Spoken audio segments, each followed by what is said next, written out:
आज का सबक सूरह यासीन से शुरू हो रहा है। यासीन का तर्जुमा हरूफ मुक़त्तआत हैं, लेकिन मुक़त्तआत हरूफ के अलावा जिन बुज़ुर्गों ने किया है उन्होंने ये किया है कि यासीन का माना रब फरमाता है, ए मेरे सैयद, ए मेरे सरदार। फरमाया वल कुरानिल हकीम, मुझे कुरान मजीद की कसम हो, इन्नका लमिनल मुरसलीन, बेशक आप रसूलों में से हैं। मुझे कसम हो कि बेशक आप रसूलों में से हैं। फिर अल्लाह तबारक व तआला ने आगे मुतअद्दिद आयात के अंदर, सूरह यासीन की मुतअद्दिद आयात के अंदर अल्लाह तबारक व तआला ने गाफिल लोगों को अल्लाह के अज़ाब से डराया है और उन पर हक़ की हुज्जत को कायम किया है। लेकिन कुछ सरकश लोग ऐसे होते हैं जिन पर दावत हक़ का असर नहीं होता। दावत हक़ उन्हीं पर असर होता है जो नसीहत को कबूल करते हैं, जिनका तरीक़ा है कि वो नसीहत को कबूल करते हैं, जिनका मिजाज नहीं ना जी नसीहत को कबूल करने का, तो उन लोगों पर हक़ की दावत का कोई असर नहीं होता। फिर आयत नंबर 38 से अल्लाह तबारक व तआला की कुदरत और जलालत का बयान किया गया कि सूरज, चाँद और सियारे तमाम कादर मुतलक के नज़म के ताबे हैं और ये मुमकिन ही नहीं कि इनमें से कोई फसाद या टकराव हो जाए। फिर आयत नंबर 48 में फरमाया कि कुफार कहते हैं वो वादा कब आएगा कि तुम सच्चे हो। इसके बाद फिर अल्लाह ताला ने वक़ूअ क़यामत का जिक्र फरमाया है और बेशत बादल मौत को मुख्तलिफ पैरायों के अंदर बयान फरमाया है। आयत नंबर 54 से इरशाद फरमाया कि बग़ैर किसी जुल्म के आमाल का बदला देने और जन्नती लोगों के लिए नेमतों का जिक्र है और मुजरिमों को अलग करने और जहन्नम के आज़ाब का भी अल्लाह ने इन्हीं आयात के अंदर तज़किरा फरमाया है। आयत नंबर 65 में अल्लाह तबारक व तआला ने बताया है कि क़यामत के दिन मुजरिमों के मुँहों पर मोहरें लगा दी जाएंगी। मुँह होंगे, इन पर मोहर लगा दी जाएगी और इनके हाथ, पैर और दीगर आज़ा सुल्तानी गवाह बन के अल्लाह की अदालत में इनके खिलाफ गवाही देंगे। हाथ भी खिलाफ गवाही देगा, पैर भी खिलाफ, ज़ुबान पे तो मोहर होगी, ये गवाह बन जाएंगी सारी चीज़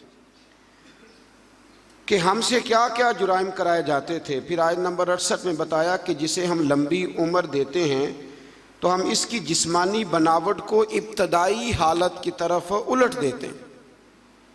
यानी ऐसी लंबी उम्र की दुआ मांगनी चाहिए जिसमें इंसान की अकली, इल्मी, फ़िक्री और जिस्मानी कुव्वत सलामत रहे।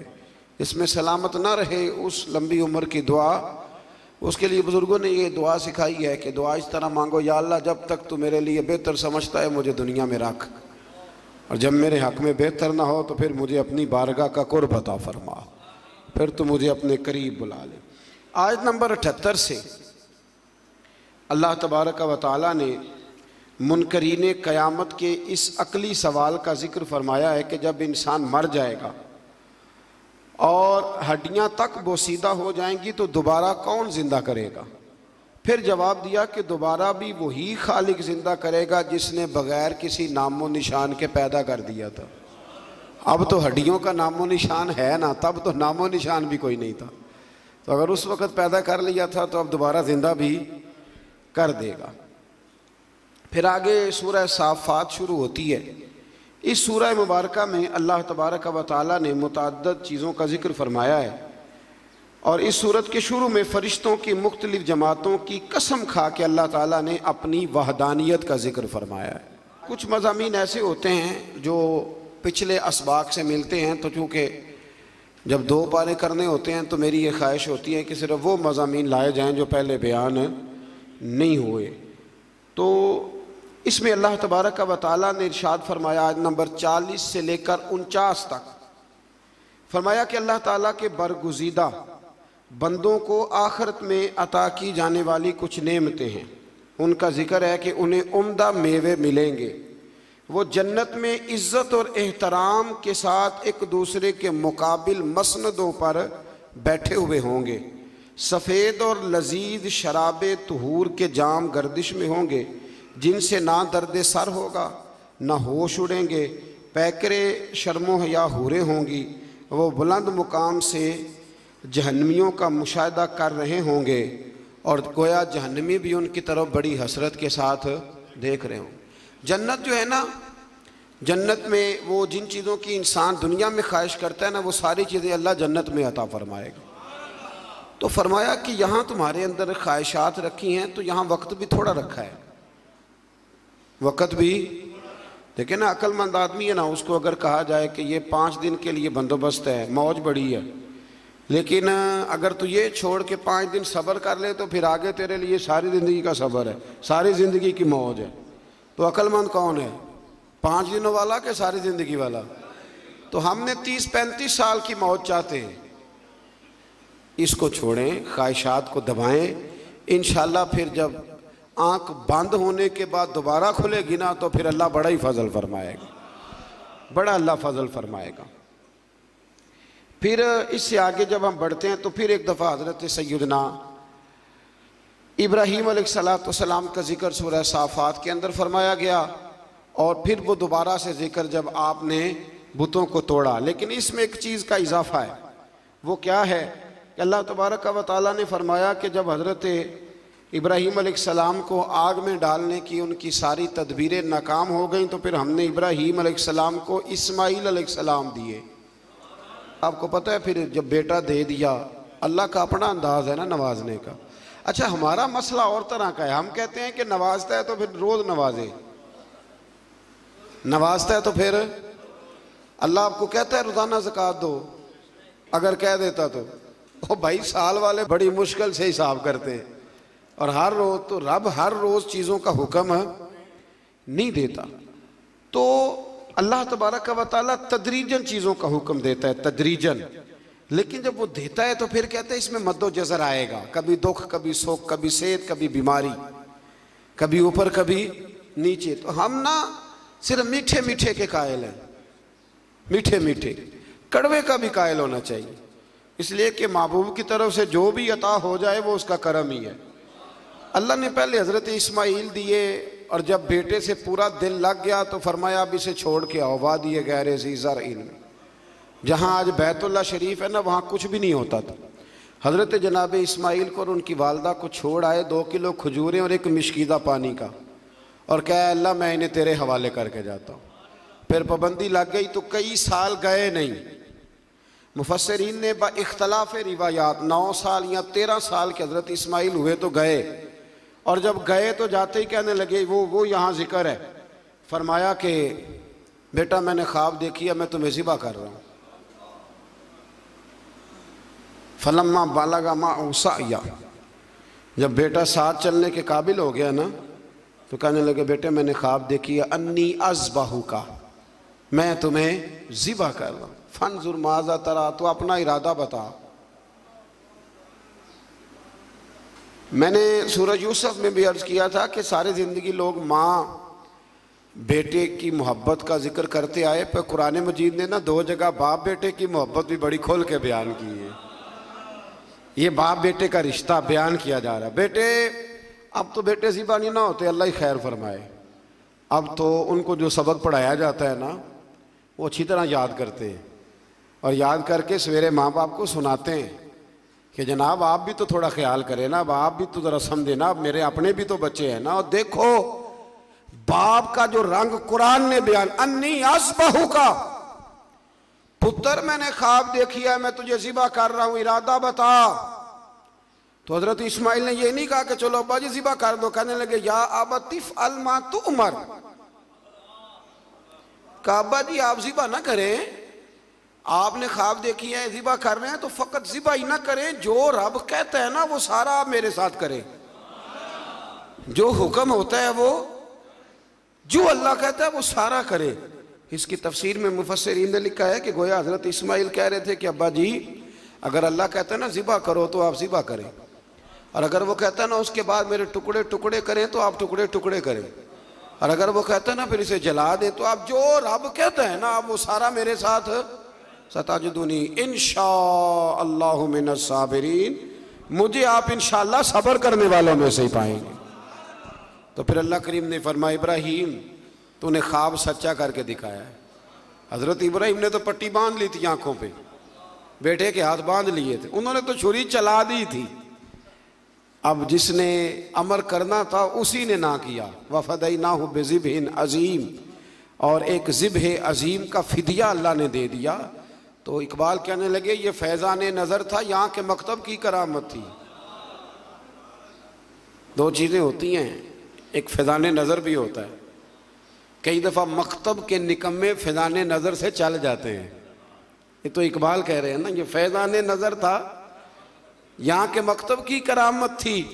ये सिखाए किसने इस्माइल को आदाब फर्जंदी। यहाँ एक बात मैं माँओं बहनों से, बच्चियों से करूँगा और आप हज़रात से भी करूँगा कि ये घर में अपनी बेटियों और बहनों को ये सबक दें कि बच्चे बाप के उस वक़्त फर्मा बरदार बनते हैं जब उनकी अम्मा उन्हें बाप का फर्मा बरदार बनाती है। हज़रत इस्माइल की अम्मा कह सकती थी कि बेटे तेरा अब्बा तो कभी आया ही नहीं, जंगल में छोड़ के चला गया, ये कह सकती थी। और क्या कुछ ज़हन में बच्चे के बैठ सकता था। पर हज़रत हाजरा ने कहा पुत्र तेरा बाप छोड़ के गया है ना, तो ऐसे नहीं छोड़ के गया, तेरा बाप अल्लाह का रसूल है, अल्लाह का पैगंबर है। और मैं बाप से भी कहूँगा कि माँ का अदब करा सकता है तो अब्बा करा सकता है। अब्बा कराए अदब, उनको कहे कि बेटा मैं तो बाहर रहता था, तुम्हारी सारी परेशानियाँ तुम्हारी माँ ने देखी। यहाँ ये होता है कि माँ बाप अपने हक में दलाल देते देते वो दोनों ही छुट्टी कर जाते हैं। वो कहते हैं चलो ठीक है आप दोनों राज़ी रहें, अपने अपने हक में दलाल न दें। ये वैसे भी कमज़ोर लोगों का तरीका है। अल्लाह हमें समझने की तौफीक अता फरमाए। फिर अल्लाह तबारक व तआला ने इसके बाद फिर से एक दफ़ा अपने अम्बिया का हज़रत इसहाक, मूसा, हारून, इलियास, लूत और यूनुस अलैहिस्सलाम जिक्र फरमाया इसी आयत में। आगे फिर सूरत साद शुरू होती है। इस सूरह मुबारक की इब्तदा में कुरान करीम की कसम खा के फरमाया कि काफिर तकब्बुर और मुखालफत में पड़े हुए हैं। इसके बाद फरमाया सरकार दो आलम सल्लल्लाहु अलैहि वसल्लम की रिसालत और नबी करीम अलैहिस्सलाम के इंतखाब पर और बेशुमार माबूदों की बजाय इलाहे वाहिदा की इबादत पर कुफ़ार का बड़ा ताज्जुब है। ये सारा कुछ कैसे हो गया, सारे बुत छोड़ने पड़ेंगे और नबी पाक को मानना पड़ेगा। तो गोया रब फरमाता जितना मर्जी ताज्जुब करो, मानना तो तुम्हें पड़ेगा, इसलिए कि ये मेरे हबीब हैं, ये तुम्हें मानना तो पड़ेगा। फिर आयत नंबर 10 से उन मुशरिकीन को जिन्हें अपनी ताकत पर नाज था और खुदाई का दावा करते थे, फरमाया कि अगर आसमानों और ज़मीन और इनके दरमियान हर चीज़ की बादशाहत इनकी है तो फिर इन्हें चाहिए कि आसमान की तरफ चढ़ जाएं। और जाहिर है कि ऐसा उनके लिए मुमकिन नहीं है, तो फिर अपने इज्ज़ का एतराफ़ कर लें कि हम ये कर सकते नहीं। फिर इसी सूरत के अंदर अल्लाह ताला ने फिर से एक दफ़ा कौम नूह का जिक्र किया, कौम आद का, फ़िरौन का, समूद का और कौम लूत का अल्लाह करीम ने यहाँ जिक्र फरमाया। फिर आगे चल के ना अल्लाह करीम ने इरशाद फरमाया कि हज़रत सुलेमान अलैहिस्सलाम जो थे वो अल्लाह के बहुत ही अच्छे बंदे थे और अल्लाह की तरफ रुजू करने वाले थे।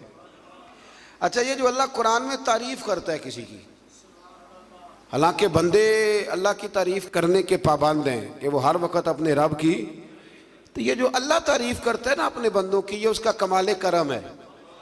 तो अल्लाह बंदों की तारीफ़ करके, नबियों की तारीफ़ करके, वलियों की तारीफ़ करके हमें बताता है कि तुम बिना बंदों पे तनकीद ना किया करो, मेरे बंदों की तारीफ़ें किया करो, तारीफ़ें किया करो। अल्लाह के नेक बंदों की, पैगंबरों की, वलियों की, दरवेशों की तारीफ़ करनी चाहिए। नेक लोगों की बात अल्लाह ताला तौफीक अता फरमाए।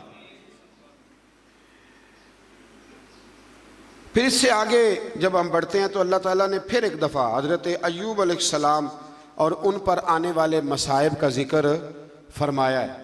फिर अल्लाह तबारक व तआला ने जाके ना आयत नंबर 49 में अहले तकवा के लिए जन्नत की नेमतों का जिक्र फरमाया और जहन्नमियों के लिए अजाब की मुख्तलिफ सूरतों का भी जिक्र फरमाया कि उनको पीने के लिए खौलता हुआ पानी और जहन्नमियों के ज़ख्मों की पीप दी जाएगी, जबकि अहले जन्नत को तरह तरह के फल और शराबे तुहूर मिलेगा। हमारे ना उस्ताद गिरामी फरमाते हैं कि मैं एक दफ़ा ना एक जगह पे किसी प्रोग्राम में मौजूद था, तो वहाँ एक साहब ना तकरीर करते करते कहने लगे, जी हम ही मौलवी कहते हैं बिला वजह जी ऐसे कह देते हैं कब्र में कीड़े आएंगे तो फलाना आएगा। और ये बंदे जब तकरीर कर रहे होते हैं ना, वो जिनका दावा होता है बाज़ों का दरवेशी का, तो वो कोई हद शद का ख्याल कोई नहीं करते। आपने ये आयत मुलाजा की ना कि अल्लाह फरमाता है कि जहन्नमियों के जख्मों का पीप पिलाया जाएगा। ये कुरान मजीद की नस है ना कि दोज़खियों को अजाब होगा। तो मौलाना ने कब्र का अजाब बयान किया तो एक साहब उठ के क्या, वो बाद में जो समझ लें कि जो आजकल बने हुए हैं ना दरवेश, वो कहने लगा जी मौलवी जो जिक्र करते हैं ना ये अपनी कब्र का करते हैं, दरवेशों की कब्र में बिच्छू नहीं आएंगे। तो फरमाते में उठ के खड़ा हो गया। मैंने उसको कहा कि तू 2 किताबें पढ़ लेता तो तुझे भी समझ आती। वो जो कुरान ने अजाब बयान किया तो वो किसका किया है, और जो रसूल करीम ने फरमाया है कब्र का अजाब, तो नबी पाक ने किसकी कब्र का जिक्र किया।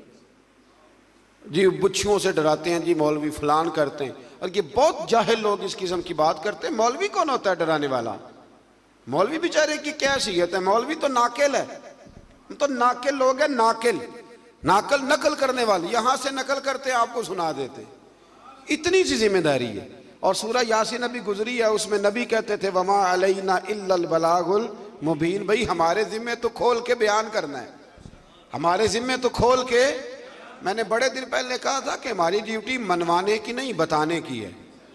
हमारी आजान पढ़ने की ड्यूटी है, तलवार चलाने की ड्यूटी नहीं है। तो इसलिए ये जाहिलाना बात है कि जी अजाब का जिक्र ना करो तो जो नबी पाक ने किया है। हज़रत उस्मान गनी कब्र पे खड़े होते तो रो पड़ते थे। लोग कहते आप तो जन्नती हैं, तो हुजूर ने जन्नती कहा है तो रोते क्यों है? तो फरमाने लगे जिस महबूब ने मुझे जन्नती कहा है उन्होंने कहा है कब्र आखिरत की मंजिलों में से पहली मंजिल, इसकी तैयारी करो। और हुजूर पता है कब्र के बारे में क्या फरमाते? सहाबा कहते हैं जनाजे में हम नबी पाक अलैहिस्सलाम के साथ गए तो कब्र तैयार होने में देर थी। हुजूर एक साइड पे बैठ गए, जनाजा पढ़ के देर तक हुजूर अलैहिस्सलाम ने गर्दन मुबारक झुकाए रखी। हमारी ख्वाहिश थी कि चलो मौका मिल गया तो कोई मीठी प्यारी बात ही सुन ले, लेकिन हुजूर गर्दन झुकाए रहे। कहते हैं देर के बाद गर्दन उठाई तो आंखों में आंसू थे, और रो के हुजूर ने फरमाया, रो के फरमाया भाइयों दोस्तों कब्र की तैयारी कर लो, ये मामला बड़ा कठिन है।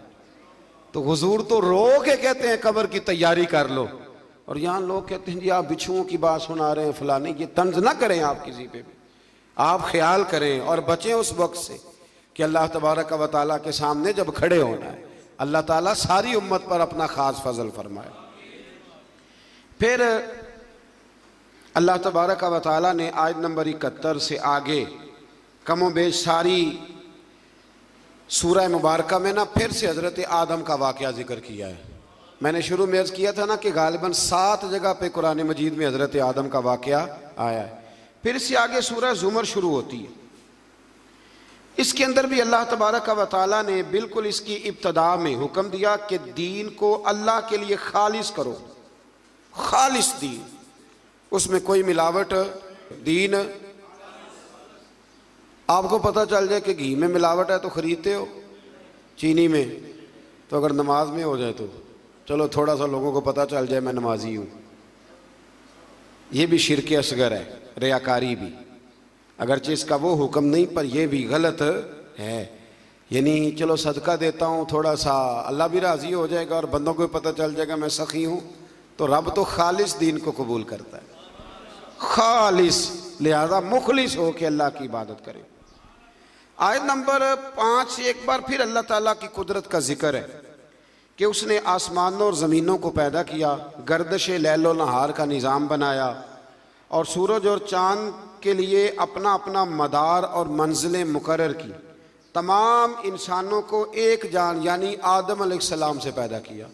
सबको किससे पैदा किया है? तो फिर सारे क्या हुए? भाई भाई हुए ना सारे। कहाँ से पैदा किया? बाप साहब का। लेकिन अड़ जाते हैं बंदे। आप जट को बट कह के देखें, अब नाम तो ले जरा, नहीं इतना ऊंचा उड़ान हमारी हो गई है कि अल्लाह तबारक व तआला माफ़ करे कि वो पकड़ाई नहीं देती।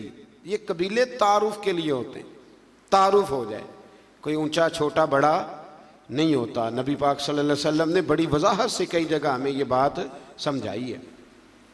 फरमाया हर एक को हमने एक जान हजरत आदम से पैदा किया और उन्हीं से उनका जोड़ा पैदा किया, और वहीं से वही जो माँ के पेट में तय दर तय जुल्मतों में इंसानों की परवरिश फरमा देता है। ये सब उसकी कुदरत की निशानियाँ हैं। आयत नंबर 7 में फरमाया कि अल्लाह ताला को किसी की नाशुक्री की कोई परवाह नहीं। हाँ, वो अपने बंदों के लिए नाशुक्री को नापसंद और शुक्र को पसंद फरमाता, बाकी उसे परवाह कोई नहीं कि तुम नाशुक्री करो। वो तुम्हारे शुक्र अदा करने का कोई ख्वाहिशमंद, हाँ पसंद ज़रूर करता है, पर उसे कोई मोहताजी न करोगे तो नुकसान उठाओगे। आयत नंबर 9 से अल्लाह ताला ने फरमाया कि आलिम और जाहिल बराबर नहीं हो सकते। कुल हल यस्तविल लज़ीना यअलमून वल लज़ीना ला यअलम। फरमाया कि आलिम और जाहिल बराबर हो सकते हैं? कौन कह रहा है? तो अगर कोई जाहिल उठ के कहे मौलवियों की पता है, और अल्लाह ताला खैर करे 2-3 जगहों पे तो जाहिलों के बड़े ही डेरे हैं, एक हुक्मरानों के गिर्द, एक दरबारों के गिर्द। बल्कि मैं अक्सर कहता हूं जितना बड़ा जाहिल हो ना उतना बड़ा पीर होता है। बड़ी जिम्मेदारी से कह रहा हूं आप, क्योंकि आलिम ने थोड़ा बहुत सोचना है कोई बात करते वक्त, क्योंकि उसे पता है कि ये शरीयत की हद है, ये कैद है। तो जाहिल ने तो कुछ भी नहीं ना सोचना। तो जाहिलों की करामतें बेशुमार, इधर भी करामत उधर भी करामत, ये भी कर दिया वो भी कर दिया। और जाहिल की एक बहुत बड़ी अलामत है कि वो हमेशा इल्म की मुखालफत करेगा, पक्की बात है, क्योंकि खुद जाहिल है, लिहाजा इल्म की हमेशा। बहुत सारे ऐसे पीर हैं लोगों के कि जो ना उनका निकाह पढ़ा सकते हैं ना जनाजा पढ़ा सकते हैं। यानी पीर ऐसा ना खुशी में शरीक हो सकता है लेकिन पीर है। अजीब बात है ना कि तुम्हें निकाह का मसला आलिम बताए, तलाक का मसला, यानी तुम्हारे बेटे के पैदा होने से लेकर तुम्हारे बच्चे के निकाह से लेकर और तुम्हारे माज़अल्लाह मरने और जनाजे तक सारी ड्यूटी आलिम करता है। और वो मोटरसाइकिल खरीद लेना तो सारे गांव को मुसीबत पड़ जाती है कि इसने कहाँ से ले ली है, सवाल जवाब करते। और पीर का बेटा मुतलक जाहिल होता है, मुतलक। बहुत सारे ऐसे पीर हैं जो दुआ नहीं मांग सकते स्पीकर के आगे, लेकिन क्या किया जाए कौम का, कैसे समझाया जाए, कौन सा ऐसा दरूद पढ़ा जाए। तवीज़ लिखते जा रहे हैं, तवीज़ लिखते जा रहे हैं, और वो भी नहीं लिखने आते हैं, फोटो कापियाँ करा लिए, मोहरें बनवा ली। कुछ खुदा का खौफ करें, कुछ थोड़ा सा ख्याल करें। पीर के लिए पहली शर्त यह है कि उसे खुद तो रास्ते का पता हो कहाँ जाना है। इस ड्राइवर को खुद नहीं पता, वो आपको लाहौर कैसे पहुँचाएगा? तो उसको खुद तो पता हो। बां जिल्मो जो करे फ़कीरी, वो काफिर मरे दीवाना हो। मेहरबानी करें आप। जुबे कुबे देखती है कौम, बड़े बड़े जनाब रंग डंग देखती है तो उलझ जाती है। तो अल्लाह तबारक व तआला ने फरमाया आलिम और जाहिल बराबर हो सकते, अल्लाह ने कहा है। इसलिए हमारी ड्यूटी है उलमा को इज्जत दे, ये हमारी ड्यूटी है। मैं कई दफ़ा उलमा की शान में हदीस इसलिए नहीं बयान करता कि वो लोग हम पे फिट ना कर ले और अंदर नफ्स बैठा है। वो भी कई दफ़ा कहता है कि चाहे तो अपनी बात कर रहा है, लेकिन रमज़ान है। मैं खालिसतन अल्लाह की रिज़ा के लिए अर्ज़ करता हूँ। मेरे रसूल करीम अलैहिस्सलाम ने आलिम के लिए फरमाया है, फरमाया आलिम मेरा जानशीन है। कोई ज़ईफ़ रवायत निकाल के दिखाए कि हुज़ूर ने कहा दरवेश मेरा जानशीन है, ठीक है। जो आलिम बेअमल है मैं उनकी बात नहीं कर रहा, लेकिन हुज़ूर ने फरमाया उलमा अंबिया के वारिस हैं। और साहिब तफसीर रूहुल बयान ने हदीस लिखी है, हुज़ूर ने फरमाया जिसने आलिम से हाथ मिलाया समझे मेरे साथ मिलाया है, जिसने सच्चे आलिम की संगत की समझे मेरी संगत की। और क्या खूबसूरत लफ्ज़ हैं हदीस के। हुज़ूर फरमाने लगे जिसने आलिम का चेहरा देखा समझे अपने नबी का दीदार किया है। आप छोटी बात समझते हैं इसको। इसलिए वक्त निकाल कर, मैं अपनी ज़ाती ज़िंदगी में वक्त निकाल के जाता हूँ उलमा से मिलने। पता चल जाए मुस्तनिद और बाअमल आलिम आया तो मैं कभी पीछे नहीं रहता, मैं आगे बढ़ के जाता हूँ, मुलाकात करने की कोशिश करता हूँ। और ये हदीसें मेरे ज़हन में होती हैं हमेशा। कोशिश फरमाया करें। अल्लाह तबारक व तआला समझने की तौफीक अता फरमाए। फिर अल्लाह तबारक व तआला ने आयत नंबर 10 में मोमिनीन को तकवे पर कारबंद रहने और रुकावट की सूरत में अल्लाह की ज़मीन के वसी होने और मसाइब व आलाम पर सब्र करने वाले के लिए बेहिसाब अजर व सवाब का जिक्र किया है। फरमाया अगर तकवे के रास्ते में तुम्हारा मुल्क रुकावट बने तो ज़मीन बड़ी वसी है, कहीं और चले जाओ। लेकिन इख्तियार तकवा ही करना है। फिर आयत नंबर 15 से गैरुल्लाह की इबादत करने वालों के लिए अज़ाब शदीद और बुतों की इबादत से इज्तनाब करने वालों और अल्लाह की तरफ रुजू करने वालों और अच्छी बात सुनकर पैरवी करने वालों को बिशारत देते और हिदायत देने का भी मेरे रब ने जिक्र फरमाया। आयत नंबर 22 में फरमाया कि जिसके सीने को इस्लाम के लिए अल्लाह खोल देता है तो वो अपने रब की तरफ से नूरे हिदायत पे कायम रहता है।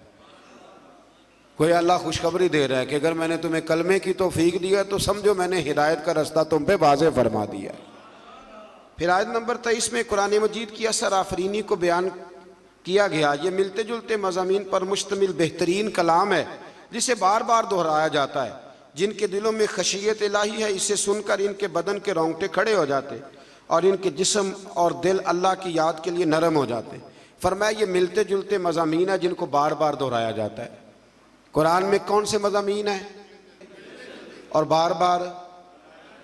ये शिकवा भी छोड़ दें कि हमारी मस्जिद का खतीब हर साल एक ही मजमून बयान करता है। अल्लाह कहता है कुरान के मज़ामीन को बार बार दोहराया जाता है। तो जंगे बदर हर साल जब बयान होती है तो वही बयान होगी ना जो पहले से हदीसों में लिखी हुई है। एक कोई नया वाक़या दर्ज करके बयान हो। कौम को इस पर भी शिकवा होता है, कहते पिछले साल भी सुनाया था।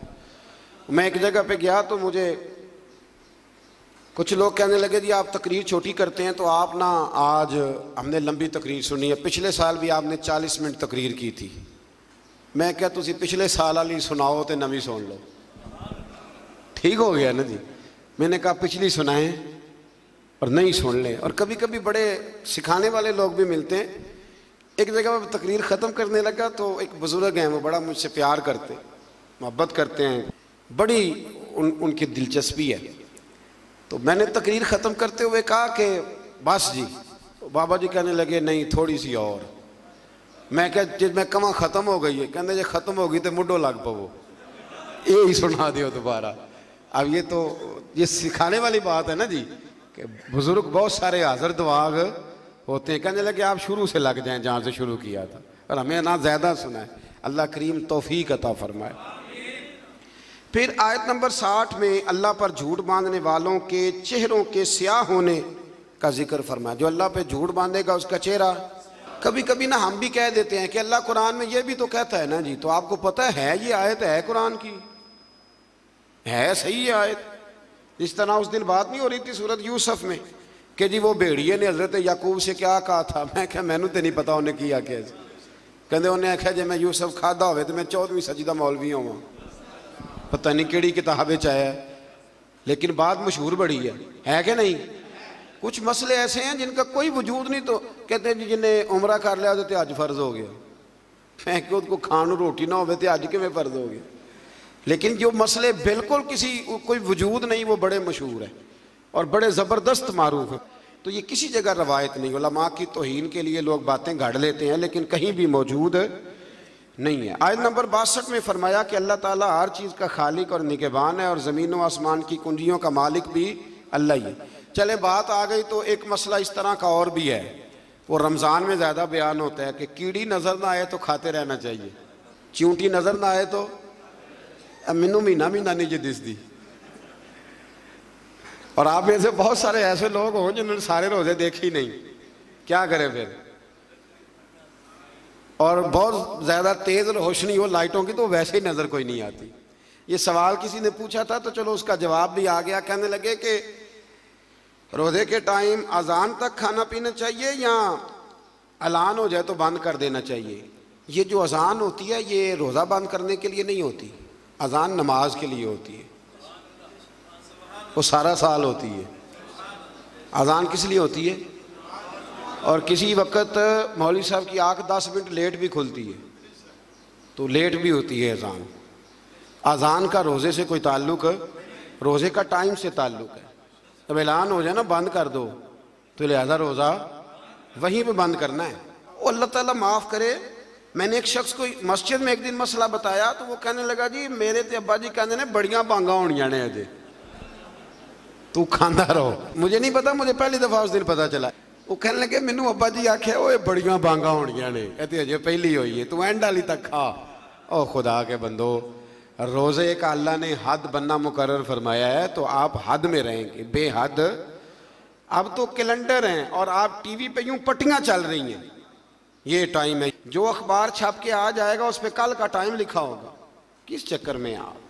और बहुत सारे टाउन ऐसे हैं, सोसाइटियां ऐसे हैं जिनमें अजान की आवाज़ ही नहीं जाती घरों में, 3-3 4-4 पोर्शन, तो वहाँ आप क्या करेंगे। तो अजान का नमाज से ताल्लुक़ है, रोज़े से ताल्लुक़ नहीं है। तो कई दफ़ा अजान देर से दी जाती है, अजान देर से। अच्छा, फिर बड़े मज़ेदार हैं लोग। मैंने अगला सपारा शुरू करना है पर बात आ गई थी, मुकम्मल करना भी बड़ा ज़रूरी है। बड़े मज़ेदार हैं। रमज़ान में सहरी के लिए पूछते हैं कि जी हमने नहीं ऐलान पे बंद करनी, हमने तो अजान पे। तो रोज़े में ऐलान पहले होता है, अजान बाद में होती है। जब इफ्तार होता है तो फिर पहले ऐलान होता है, फिर वो इसलिए पहले ऐलान होता है कि चलो ऐलान करने वाला बेचारा भी खोल ले रोज़ा, तो रोज़ा खोल के 5-7 मिनट के बाद अजान देता है ना, उत्थे नहीं बंदे मसला पूछते, तो ये ऐलान तो नहीं, असां तो भाई बांगते ही खोलना है। पूछा कभी किसी ने? तो ये क्यों ऐसे काम कर, जिनका वजूद कोई नहीं, वहाँ कोई और बात और यहाँ कोई है ना, अजीब बात। यानी ज़कात देनी होती है ना जब, तो ज़कात का निसाब 52.5 तोले चांदी भी है। उस वक़्त कहेंगे जी वो 7.5 तोले सोने के बराबर पैसे होंगे फिर देनी है। ऐसे ही है, 2.25 सेर गंदम मैंने देनी है जी फतराना, तो मैं कहता हूँ तू 3.5 किलो खजूरें फतराना देना, और देना भी अजवा की कीमत। वो क्यों नहीं देता? हदीस में तो वो भी आया है। हालांकि अरब के बाद इलाके ऐसे थे जहाँ खजूरें सस्ती थी, गंदम महंगी थी, इसलिए उनका वजन ज्यादा रखा गया खजूरों का, गंदम का थोड़ा रखा गया। अब किस हिसाब से देते हैं? आज सवेरे एक बंदे ने मसला पूछा, कहता जी बच्चे बाहर हैं तो उन्होंने फतराना उतों के हिसाब ना देना कि इतों के हिसाब ना। मैं क्या, बड़ा लाख रुपया फतराना है जिसका हिसाब करते फिरते हो। ओ खुदा के बंदे दे दे जो देना है, और फतराना हैसियत के मुताबिक दे। कुछ बंदे ऐसे हैं जिनका 5,000 बनता है एक बंदे का, मैंने कहा हैसियत के मुताबिक दे।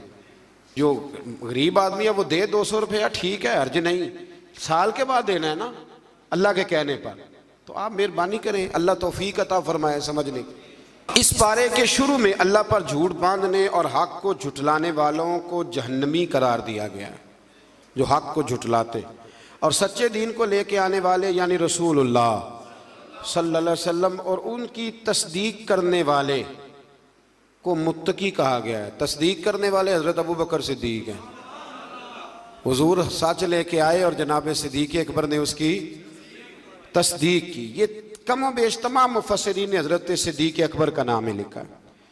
फिर आगे जाके अल्लाह तबारक व तआला ने आयत नंबर 41 में रसूलुल्लाह सल्लल्लाहु अलैहि वसल्लम को तसल्ली देते हुए फरमाया कि हमने आप पर हक पर मबनी किताब नाजिल की है, सो जो हिदायत को इख्तियार करेगा उसका फ़ायदा उसी को पहुँचेगा, और जो गुमराही इख्तियार करेगा उसका वबाल भी उसी पे होगा। आप इनके जिम्मेदार नहीं हैं। अगली आयत में नींद को आर्जी मौत से ताबीर किया गया और बताया कि नींद और मौत में इतना ही फ़र्क है कि मौत की सूरत में बंदे की रूह आर्जी तौर पर नहीं बल्कि मुद्दत दराज के लिए कब्ज़ कर ली जाती है। आप बताइए, जब नींद आई होती है आपको, वैसे आपने आधा घंटा 20 मिनट गुजारने हों तो पता होता है कि 20 हो गए, 10 हो गए, तो सोए सोए आँख खुलती है तो हो इतना टाइम हो गया। तो अल्लाह फरमाते हैं इसी तरह मौत का मामला होगा। कुछ लोग ना कब्रों से उठाए जाएंगे, तो एक रवायत में यूँ भी आता है कि जब कब्रों से उठाए जाएंगे तो वो कहेंगे ओहो मैं तो जोर पढ़ के सोया था कि असर का टाइम हो गया। और कुछ ऐसे होंगे जिनके लिए 50,000 साल का दिन होगा। दुआ फरमाएं अल्लाह हमें रहमत वाले लोगों में शामिल फरमाए, जिन पे वो रहमत करे उनमें हमारा शुमार फरमाए। फिर अल्लाह तबारक व तआला ने आयत नंबर 43 और 44 में फरमाया कि सब शफात अल्लाह ताला के इख्तियार में है, जो आसमानों और ज़मीनों का मालिक है, और कुफ़ार के माबूदाने बातिला को किसी की शफात का इख्तियार नहीं, बल्कि तो वो अपने लिए किसी चीज़ के मालिक नहीं है। उनको सिफारिश का हक भी, सिफारिश भी अगर करेंगे तो अल्लाह के बंदे ही करेंगे। हुजूर ने फरमाया सबसे पहले अंबिया करेंगे, फिर उलमा करेंगे, फिर शहीद करेंगे, फिर नेक लोग अल्लाह की बारगाह में सिफारिश करेंगे। आयत नंबर 47 में बेपनाह दौलत जमा करने वालों को खबरदार किया गया है कि अगर वो ज़मीन की सारी दौलत के मालिक बन जाएं और इसके बराबर भी इनको मिल जाए तो वो क़यामत के दिन ये सब कुछ देकर आज़ाब से अपनी गर्दन छुड़ाना चाहें तो भी उन्हें खुलासी नहीं होगी, जितना मर्जी माल जमा कर लें। क़यामत के दिन अगर कोई बचेगा तो अपने नेक अमाल की वजह से बचेगा। आयत नंबर 53 में गुनाहगारान उम्मत को बिशारत दी गई कि या रसूल सल्लल्लाहु अलैहि वसल्लम कह दीजिए, ए मेरे बंदो ला तकनतु मिन रहमतिल्लाह, जिन्होंने गुनाह कर लिया है वो रब की रहमत से नाउमीद ना हो। इन्नल्लाह यगफिरुज़्ज़ुनूब जमीआ, बेशक अल्लाह तमाम गुनाहों को माफ़ फरमा देगा। अगर सच्ची तौबा करेंगे तो अल्लाह ताला तमाम गुनाहों को माफ़ फरमाएगा। आयत नंबर 71 से बताया कि काफिरों को गुरो दर गुरो जहन्नम की तरफ आंका जाएगा और वहाँ इनका इस्तकबाल तौहीन आमेज़ अंदाज में होगा, जबकि अहले ईमान को इकराम के साथ जन्नत की तरफ ले जाया जाएगा और वहाँ इनका इस्तकबाल इंतहाई एज़ाज़ व इकराम के साथ होगा और अहले जन्नत और फरिश्ते और कायनात की हर चीज़ अपने रब की हम्द व सना बयान करेगी। इससे आगे सूरह मोमिन शुरू होती है। इसकी आयत नंबर 7 से फरमाया कि वो फरिश्ते जो अर्श को उठाए हुए हैं, ये बड़ी खूबसूरत बात है। फरमाया वो फरिश्ते जो अर्श को उठाए हुए हैं और जो इसके इर्द गिर्द हैं, वो सब अपने रब की हम्द के साथ तस्बीह करते हैं और उस पर ईमान रखते हैं और मोमिनों के लिए मग़फ़िरत तलब करते हैं। ये भी अल्लाह का करम है ना जी। और कहते हैं कि ए हमारे रब, तेरी रहमत और तेरा इल्म हर चीज़ को मुहीत है, सो जिन्होंने तौबा की है और तेरे रास्ते की इत्तिबा की है उनकी मग़फ़िरत फरमा और दोज़ख के आज़ाब से उन्हें बचा। इस आयत में बताया गया कि अल्लाह के मुकर्रब फरिश्ते ना सिर्फ उसके ताइब बंदों के लिए बल्कि उनके साले आबाओ अजदाद के लिए, उनकी बीवियों के लिए, उनकी औलाद के लिए भी जन्नत की दायमी नेमतों की दुआ मांगते रहते हैं। अगर कोई सच्ची तौबा करे तो फरिश्ते भी उसके लिए दुआ करनी शुरू कर देते। फिर आयत नंबर 10 में फरमाया कि कुफ़ार को क़यामत के दिन बुलंद आवाज़ से कहा जाएगा कि तुम लोगों को अपने ऊपर जितना गुस्सा आ रहा है ना कि हमने बुरे काम क्यों किए, इससे ज़्यादा गुस्सा अल्लाह को तुम पर आता था। जब तुम लोगों को ईमान की दावत दी जाती तो तुम कुफ्र करते थे और अपने गुनाहों का इतराफ़ करके कहेंगे कि क्या जहन्नुम से निकलने की कोई सूरत है। फिर उस दिन पूछेंगे कि गलती तो हो गई पर कोई सूरत है निकलने की। आयत नंबर 16 में क़यामत के दहशतनाक दिन का नक्शा खींचा गया है। अल्लाह ताला फरमाएगा आज किसकी बादशाही है, सब जानते हुए खामोश हो जाएंगे। फिर अल्लाह फरमाएगा कि अल्लाह की, जो वाहिद भी है और सब पर गालिब आने वाला भी। फिर आयत नंबर 17 से बताया कि क़यामत के दिन सब के साथ पूरा पूरा इंसाफ होगा। वहाँ जालिमों का कोई हिमायती और सिफारशी, जालिमों का ना कोई सिफारशी होगा ना कोई हिमायती होगा, बल्कि मेरे नबी पाक अलैहिस्सलाम ने फरमाया अगर मेरे किसी उम्मती ने ज़िम्मी काफिर पर जुल्म किया, ज़िम्मी काफिर वो होता है जो इस्लामी हुकूमत में इस्लामी कवानीन की पाबंदी में जिज़िया दे के रहता है। फरमाया अगर मेरे किसी उम्मती ने किसी ज़िम्मी काफिर पर जुल्म किया तो मैं क़यामत के दिन उस ज़िम्मी के साथ खड़ा होकर अपने उम्मती पे मुकदमा कराऊंगा। यानी जुल्म वाले की हुजूर भी क़यामत में सपोर्ट नहीं करेंगे। अल्लाह तौफीक अता फरमाए जुल्म से बचने की। अल्लाह ख़यानत करने वाली आंखों और सीनों में छुपे राजों को भी जानता है। फिर इससे आगे आयत नंबर 49 में बताया कि जहन्नमी जहन्नम के दरोगों से कहेंगे कि अपने रब को बुलाओ कि हमारे साथ अजाब में सिर्फ एक दिन की तखफीफ कर दे, अल्लाह महफूज रखे, एक दिन की सिर्फ छुट्टी मिल जाए। जहन्नम का मुहाफिज अमला इनसे कहेगा क्या दुनिया में तुम्हारे पास रसूल निशानियां लेकर नहीं आए थे? वो इकरार करेंगे। आगे चल के फरमाया क़यामत में जालिमों की उज़्र खाही इन्हें कोई काम ना आएगी, इनके लिए लानत है और बुरा घर है। आयत नंबर 60 में फरमाया कि तेरे रब ने फरमाया है मुझसे दुआ मांगो मैं तुम्हारी दुआओं को कबूल फरमाऊँगा। आयत नंबर 64 में फरमाया अल्लाह ही ने ज़मीन को तुम्हारे लिए जाए करार और आसमान को छत बनाया है और तुम्हारी सूरतें बनाई हैं और वही तुम्हें पाकीज़ा रिज़्क़ अता करता है। फिर आयत नंबर 67 में अल्लाह ताला ने इंसान की तख्लीक और इसके बाद मौत तक मुख्तलिफ मराहिल को अपनी निशानियों के तौर पर बयान फरमाया। आगे सूरह हामीम सजदा शुरू होती है। इसकी आयत नंबर 5 में कुफ़ार को इंतहाई सरकशी की कैफियत को बयान करते हुए फरमाया, और उन्होंने कहा जिस दिन की तरफ आप हमें बुला रहे हैं हमारे दिलों में उस पर पर्दे पड़े हुए और हमारे कानों में डांट है और हमारे और आपके दरमियान हिजाब है, सो आप अपने काम से काम रखिए और हम अपने ढप पर कारबंद रहेंगे। यानी वो किसी भी तौर पर कबूल हक़ के लिए तैयार ना हुए। कहने लगे जी हमें नहीं आपकी बातों की समझ आती, हमारी आंखों पे पर्दे।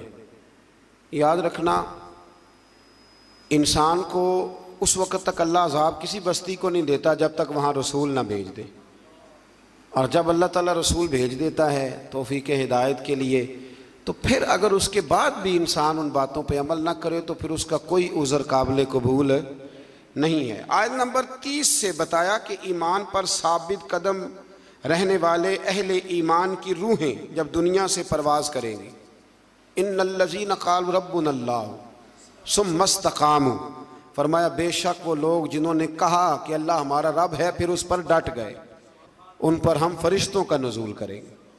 बाद मुफस्सिरीन ने लिखा है कि ये मौत के वक़्त फरिश्ते आएंगे, लेकिन हज़रत अल्लामा महमूद आलूसी उंदलसी, इमाम सुयूती और दीगर बहुत सारे मुफस्सिरीन कहते हैं मौत के वक़्त नहीं, मोमिन जब भी डट जाता है अल्लाह फरिश्ते भेज देता है।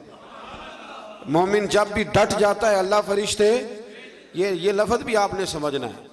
ये नहीं फरमाया कि फरिश्ते आएंगे तो तुमने डटना है, फरमाया डटना पहले तुमने खुद है, फिर अल्लाह फरिश्ते भेजेगा। हक पे डट जाओ, अल्लाह तुम्हारी मदद के लिए, इकबाल ने कहा था तू फिजाए बदर पैदा कर, फरिश्ते तेरी नुसरत को उतर सकते हैं गर्दों से, कितार अंदर कितार अब भी वो उतर आएंगे, लेकिन शर्त यह है कि तू फिजाए, तू उस तरह का ईमान पैदा कर।